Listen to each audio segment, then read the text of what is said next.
Franklin D. Roosevelt was a political giant. Elected 4 times, he led the U.S. through the Great Depression and World War II, but his extended presidency sparked a lasting debate. How long should one person hold power? Before FDR, no president had served more than 2 terms, following George Washington's example. But there was no law preventing it. FDR shattered that norm, winning re-election in 1936, 1940, and again in 1944. After his death in 1945, Congress moved quickly to prevent it from happening again. In 1947, the Republican-controlled Congress passed the 22nd Amendment, limiting presidents to 2 terms. But was it purely about principle, or was it political? It's hard to ignore the timing. Roosevelt's unprecedented tenure had cemented Democratic control for years.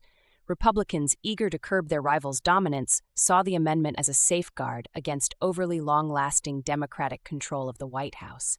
Some Democrats opposed it, arguing that voters, not constitutional limits, should decide how long a president serves. FDR's presidency had already raised concerns about executive overreach. His 1937 court-packing plan was a prime example.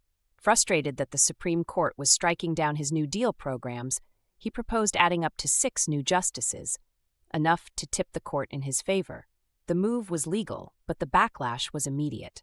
Even his own party saw it as an attempt to manipulate the judiciary. The plan failed, but it left a lasting impression. FDR was willing to push boundaries to get what he wanted. The 22nd Amendment was ratified in 1951. Ironically, by the time it took effect, political dynamics had shifted.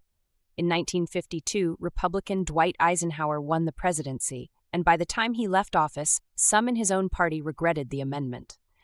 Eisenhower remained popular, and limiting him to 2 terms suddenly felt like a restriction on strong leadership rather than a safeguard against abuse.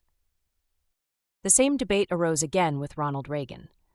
By the late 1980s, some Reagan supporters argued that term limits prevented a widely admired leader from continuing his vision.